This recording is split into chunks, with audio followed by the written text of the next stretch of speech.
आजच्या कार्यक्रमाचे अध्यक्ष आचार्य अध्यक्ष आदरणीय विजयदादा बोलते, प्रमुख अतिथी प्राध्यापक डॉक्टर बोगाडे अध्यक्ष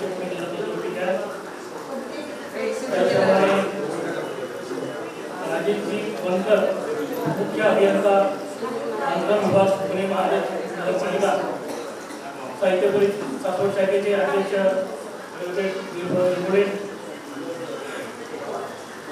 या कार्यक्रमाचे मुख्य आयोजक जमीनदादा जगताप, त्याचप्रमाणे साहित्य परिषदेचे माजी अध्यक्ष अण्णासाहेब खाडे, मुद्दामून या कार्यक्रमाला उपस्थित असलेले श्रीरामचे एजीएम संतोषजी मोडक साहेब, त्या ठिकाणी उद्योजक शिवी काळे, बाळासाहेब काळे सर, सुशील कुमार जाधव, बाबा जगताप आणि पश्चिम महाराष्ट्र संघटनेचे ज्येष्ठ नागरिक संघटनेचे अध्यक्ष अण्णाजीराव ॲडव्होकेट अण्णाजीराव घारे, अण्णासाहेब जगताप,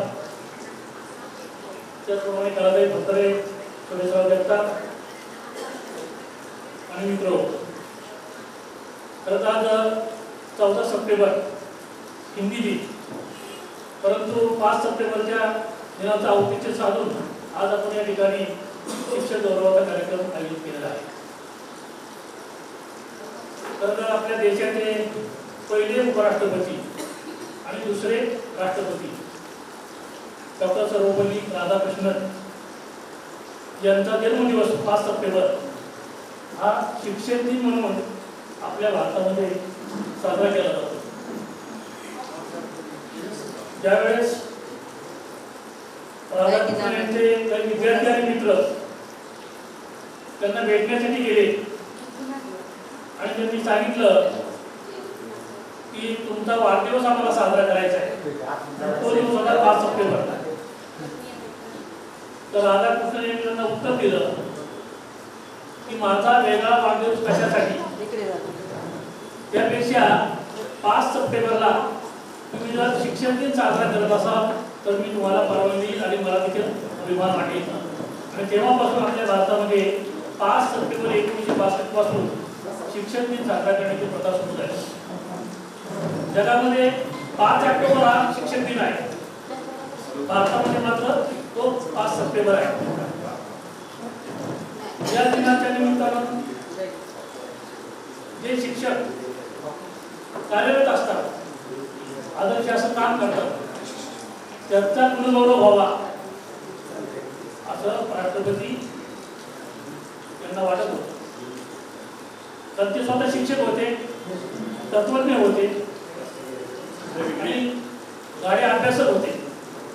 शिक्षकाचं जी भूमिका असते ती समाज उभारण्याची आणि राष्ट्र उभारण्याची भूमिका असते आणि त्यामुळं शिक्षकाला त्याचं स्थान मिळालंच पाहिजे. या भूमिकेतून शिक्षकांचा गौरव करायचा अशी भूमिका घेतली आणि खरोखरच शिक्षकांचा गौरव हा वेगवेगळ्या देशांमध्ये वेगवेगळ्या पद्धतीने होतोय. तर बरोबर चालू आहे, आलेल्या लोकांनी शांत बसून घ्या. प्रत्येक देशामध्ये शिक्षकांचा गौरव केला जातो वेगवेगळ्या पद्धतीने. आपण जर अमेरिकेमध्ये गेलो तर अमेरिकेमध्ये 2च व्यक्ती VIP आहेत. त्यामध्ये पहिली आहे शिक्षक आणि दुसरा आहे वैद्य. तुम्ही जर फ्रान्सला गेला,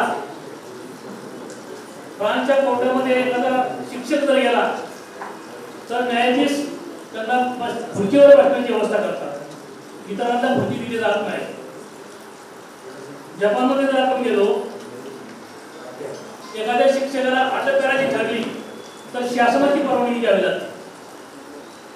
युरोपमध्ये जर आपण गेलो तर प्राथमिक शिक्षकाचा पगार सर्वात जास्त आहे.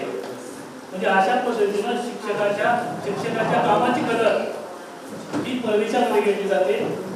आपल्या देशामध्ये राष्ट्रीय पुरस्कार दिला जातो, राज्य पुरस्कार दिला जातो, जिल्हा पुरस्कार दिला जातो, तालुका पुरस्कार दिला जातो आणि संस्थांचे पुरस्कार दिले जातात. हे प्रत्येक देशामध्ये पद्धत वेगवेगळी आहे. खरोखरच जे शिक्षक कल्पक असतात, उपक्रमशील असतात, त्यांच्या भूमिकेमुळे शाळेचा चेहरा मोहरा बदलतो. 'म्हणून त्यांचा गौरव होणे गरजेचंच आहे. एक उदाहरण द्यायचं म्हणलं, आज आपण 5 शिक्षकांचा गौरव करणार आहोत. शिक्षकाची भूमिका काय असते? या सौभाग्यवती जयश्री संतोष मोडक यांचा बायोडाटा आमच्याकडे आला. म्हणजे खरोखर त्यांची डिग्री पाहिल्यानंतर, बायोडाटा पाहिल्यानंतर या शिक्षकाला तेव्हाच आदर्श पुरस्कार मिळाला पाहिजे. म्हणजे शिवाजी मराठा ज्युनियर कॉलेजमध्ये त्या प्राध्यापक म्हणून काम करतात.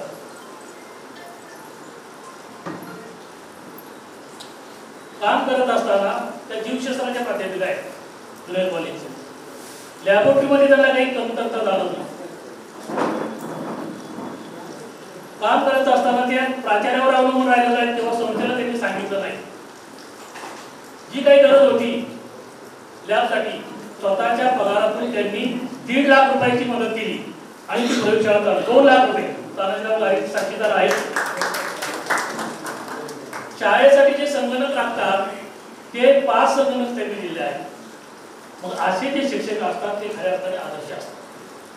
आमचे रमेश दादा जगताप यांची भूमिका नेमकी तीच आहे.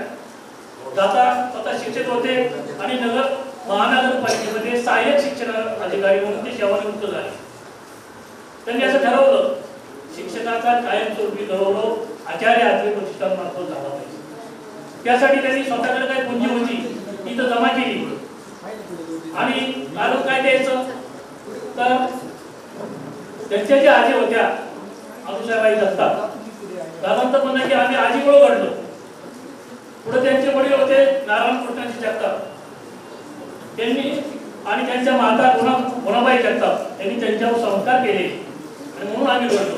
आणि त्यांचं स्मरण म्हणून या ठिकाणी 5 शिक्षकांना पुरस्कार दिले जातात. त्यामध्ये भर घालण्याचे एक काम अजून आमचे राहुल जाधव हे 34 कर्मचारी आहेत. त्यांचे वडील हनुमंतराव जाधव ते बार्शी तालुक्याचं कासारी गाव, पण पुरंदर तालुक्यामध्ये जवळपास शिक्षकेतर कर्मचारी म्हणून 40 वर्ष त्यांनी सेवा केली. तर आजही त्यांचा नावलौकिक आहे. मधल्या काळामध्ये त्यांच्या पत्नी वारल्या सुमनताई आणि मग मुलाने साहजिकच ठरवलं याच प्रतिष्ठानचा आदर्श त्यांनी घेतला आणि त्यांच्या आईच्या नावाने तालुक्यातील शिक्षकेतर कर्मचारी यांचा पुरस्कार द्यायचं प्रतिष्ठाने ठरवलं. आणि असा एक सुविध कार्यक्रम, चांगला कार्यक्रम, त्याला पाहुणे करून बोलायचं तर आमच्याकडं एक आम्ही शिक्षण विभागाचा एक पाहुणा बोलवतो किंवा एखादा शिक्षक. दुर्गाडे सर हे अनेक वेळा प्रतिष्ठानमध्ये आले, त्यांना सर्व काही माहिती आहे, परंतु मुद्दामून आम्ही यावेळेस सांगितलं की शिक्षकाचे हस्ते पुरस्कार द्यायचे. दुर्गाडे सरांचा परिचय करून द्यायची आपल्याला गरज नाही, परंतु तालुक्यामध्ये ज्यावेळेस वक्त्यांचा विषय निघतो तर वक्ते आहेत तालुक्यामध्ये 2. तर पहिले ज्येष्ठतेने विजयदादा बोलते आणि दुसरे प्राध्यापक दिगंबर दुर्गाडे. आणि हा कार्यक्रम वास्तविक 7 सप्टेंबरला ठरला होता. सरांना नंतर कळवलं की पुढची तारीख देतो. कसल्याही प्रकारचा आढावा न घेता सरांनी आपला कार्यक्रम मान्य केला. ते व्यस्त असतात काय त्या ठिकाणी आलेले आहेत. दुसरे जे आपले राजेश बनकर आहेत ते निवडून गावचे, गाव छोटे आहे, परंतु एक अधिकारी कसा असतो ते मितभाषी, फार काय बोलणार नाही, ते कामाला बदलून येतात.